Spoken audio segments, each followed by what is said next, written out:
യോഗാധ്യക്ഷൻ,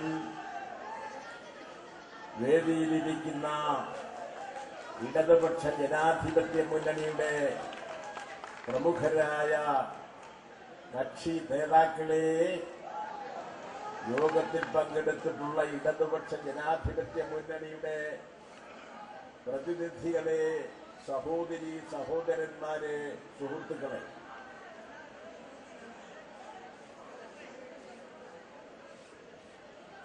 നമ്മുടെ തെരഞ്ഞെടുപ്പ് വളരെ വേഗം നമ്മെ സമീപിച്ചുകൊണ്ടിരിക്കുകയാണ്.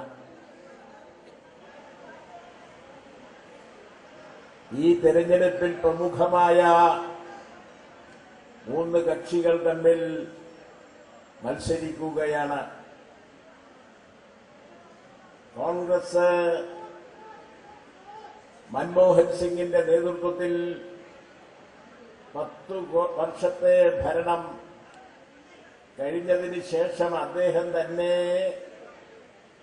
ദേശീയ രംഗത്ത് ഉയർന്നു വന്നിട്ടുള്ള കൊടിയ അഴിമതിയുടെയും വിലക്കയറ്റത്തിന്റെയും പേരിൽ ഇനി തുടരാൻ കഴിയില്ല എന്ന പൊതുമനസ്സിന്റെ അഭിപ്രായം മാനിച്ചുകൊണ്ട് കോൺഗ്രസിന്റെ നേതാവായി ഒരു പയ്യലാനിനെ നിർദ്ദേശിച്ചുകൊണ്ട് ഇരിക്കുകയാണല്ലോ. അതേപോലെ തന്നെ കോൺഗ്രസിന്റെ തകർച്ച മനസ്സിലാക്കി ഈ തക്കം പാർത്ത് രാജ്യത്തിന്റെ അധികാരം കൈയടക്കാമെന്ന് കരുതി ഇന്ത്യയിലെ കൊടും വർഗീയ സാമുദായിക ശക്തികളുടെ നേതാവായി സ്വയം പ്രഖ്യാപിച്ച് പിന്നെ അനുയായികളാൽ അംഗീകാരം നേടിയിട്ടുള്ള മിസ്റ്റർ മോഡി രംഗത്ത് വന്നിരിക്കുകയാണ്. ഇങ്ങനെ ഈ 2 ശക്തികൾക്കും എതിരായി ദേശീയ രംഗത്ത് ഒരു മുന്നണി രൂപം കൊണ്ടിട്ടുണ്ട്. ആ മുന്നണി 4 പ്രധാനപ്പെട്ട ഇടതുപക്ഷ കക്ഷികളും 7-ലധികം പ്രാദേശിക കക്ഷികളും ചേർന്ന് 11 അംഗ പാർട്ടികൾ ചേർന്ന് രൂപം നൽകിയിട്ടുള്ള ആ ഇടതുപക്ഷ മതനിരപേക്ഷ മുന്നണി 3ാമതൊന്ന്. ഈ കക്ഷികളിൽ ആരെയാണ് അധികാരത്തിൽ കൊണ്ടുവരേണ്ടതെന്നുള്ളത് ആ ദേശീയ കക്ഷികൾ ഒന്നുചേർന്ന് ജനങ്ങളോട് വിനീതമായ അഭ്യർത്ഥന നടത്തിയിരിക്കുകയാണ്. ആ ഇടതുപക്ഷ മനസ്സിനെ രൂപം നൽകിക്കഴിഞ്ഞ സാഹചര്യത്തിൽ ആ ഇടതുപക്ഷ മതനിരപേക്ഷ മനസ്സിന് വിജയം നേടിക്കൊടുക്കുക എന്നതാണ് ഇന്ത്യ രാജ്യത്തെ ഇടതുപക്ഷ മതനിരപേക്ഷ കക്ഷികളുടെയും അവരുടെ അനുയായികളുടെയും പ്രാഥമികമായ ചുമതല. ആ നിലയിൽ നോക്കിക്കാണുന്ന നമ്മൾ ഇന്ന് ഏതാണ്ട് 3 മണിയോടുകൂടി കൊല്ലത്ത് UDFന്റെ ഒരു സമ്മേളനത്തെ ഉറ്റുനോക്കുമ്പോൾ മിസ്റ്റർ ഉമ്മൻചാണ്ടിയുടെ ഒരു ആഹ്വാനമാണ് നമുക്ക് കേൾക്കാൻ കഴിയുന്നത്. മിസ്റ്റർ ഉമ്മൻചാണ്ടി പറഞ്ഞു, കേന്ദ്രത്തിൽ കോൺഗ്രസിനെയും കേരളത്തിൽ കോൺഗ്രസ് നേതൃത്വം നൽകുന്ന UDFനെയും വിജയിപ്പിക്കണം. ഞങ്ങൾ ഈ കഴിഞ്ഞ 2.5 കൊല്ലം 5 കൊല്ലത്തെ ഭരണത്തിൽ 2.5 കൊല്ലം ജനമനസ്സുകളെ എല്ലാം തന്നെ തൃപ്തിപ്പെടുത്തിക്കൊണ്ടുള്ളൊരു ഭരണമാണ് കാഴ്ചവെച്ചിരിക്കുന്നത്. അതിൽ ജനങ്ങളെല്ലാം സംതൃപ്തരാണ്.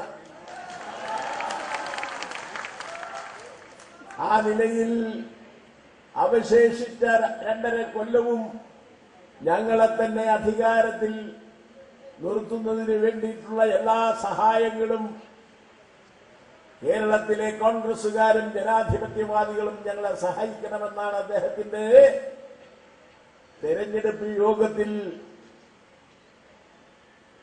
നടത്തിയിട്ടുള്ള ആഹ്വാനം. അദ്ദേഹം ജനങ്ങളെല്ലാം 2.5 കൊല്ലമായി ഉമ്മൻചാണ്ടിയുടെ നേതൃത്വത്തിലുള്ള ഭരണത്തെ അംഗീകരിച്ചിരിക്കുന്നു, ആദരിച്ചിരിക്കുന്നു എന്നാണ് പറയുന്നതെങ്കിൽ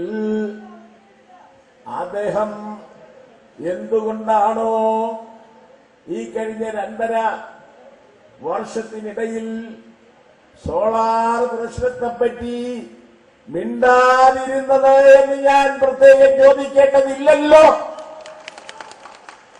സോളാറിൽ നടത്തിയ അഴിമതി അവരുടെ തന്നെ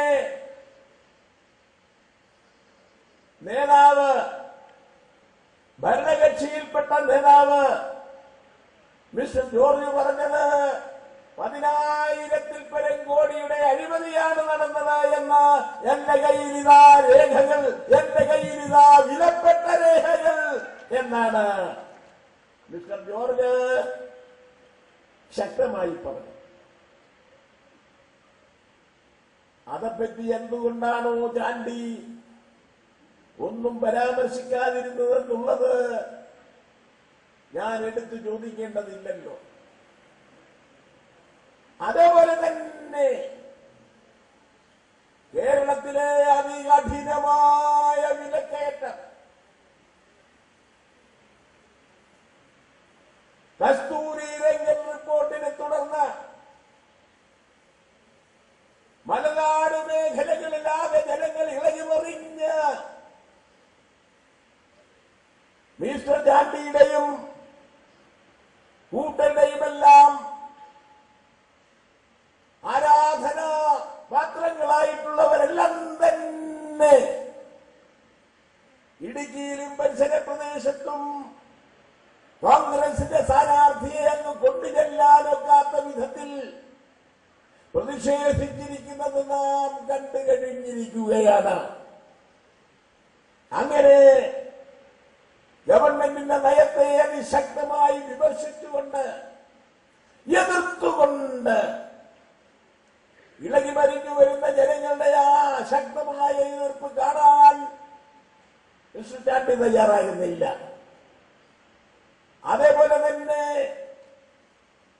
ഉപ്പു തൊട്ട് കർപ്പൂരം വരെയുള്ള സാധനങ്ങളുടെ മേൽ അതികഠിനമായ വിലക്കയറ്റമാണ് മിസ്റ്റർ ചാണ്ടിയുടെ ഭരണത്തിൽ ഉണ്ടായിട്ടുള്ളത്.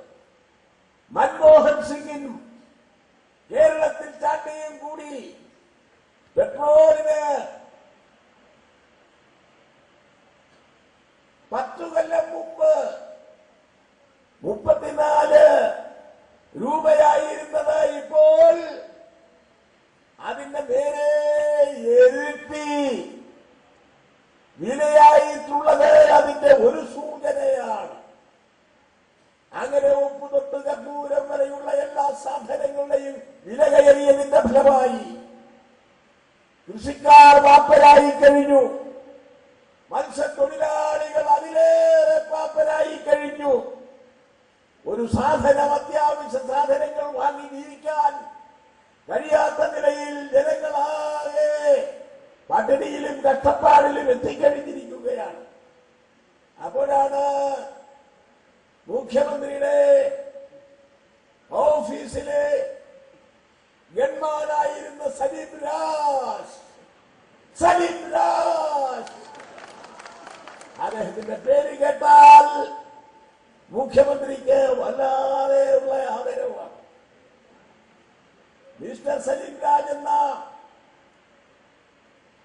ഗൺമാൻ പിന്നീട് മുഖ്യമന്ത്രിയുടെ എല്ലാമായി. ഗൺമാനിന്റെ ഭാഗത്തു നിന്ന് 450 കോടി രൂപയുടെ അഴിമതി നടന്നു എന്ന വസ്തുത, അഴിമതിയെ സംബന്ധിച്ച് സരിത നായരും ബിജു രാധാകൃഷ്ണനും നടത്തിയിട്ടുള്ള കൊടിയ അഴിമതി അന്വേഷിച്ച് അത് പുറത്തു കൊണ്ടുവരുവാനും കോടതിയിലെത്തിക്കുവാനുമുള്ള നിർദ്ദേശത്തോടുകൂടി പോലീസിനെ ചുമതലപ്പെടുത്തിയെങ്കിലും പോലീസിന് കാര്യമായൊന്നും അന്വേഷിച്ച് കോടതിയിൽ സമർപ്പിക്കാൻ കഴിഞ്ഞിട്ടില്ല. കോടതിയിൽ 10,000 കോടിയുടെ അഴിമതിയെ സംബന്ധിച്ച് അന്വേഷിക്കാൻ ചുമതലപ്പെടുത്തിയിട്ട് 6-7 കോടി രൂപയുടെ അഴിമതിയെ സംബന്ധിച്ച് മാത്രമേ കേരളത്തിൽ ഏറ്റവും ഉയർന്ന ADGPക്ക് അന്വേഷിച്ച് പുറത്തു കൊണ്ടുവരുവാനും കേസെടുക്കാനും കഴിഞ്ഞിട്ടു. ഭൂമിയെ സംബന്ധിച്ച് ഗൺമാൻ സലീം രാജ് 450 കോടി രൂപയുടെ അഴിമതി നടത്തി എന്ന വസ്തുത തെരുവിൽ നിന്ന് പോലീസിന് പിടികൂടാൻ കഴിയാതിരുന്ന സലീം രാജിനെ പോലീസ് എല്ലാം ഒളിച്ചോടുമ്പോൾ ജനങ്ങൾ പിടിച്ച് പോലീസിലേൽപ്പിക്കുകയാണ് ചെയ്തത് എന്ന് നാം കണ്ടു. അത് സംബന്ധിച്ച് ബഹുമാനപ്പെട്ട ഹൈക്കോടതി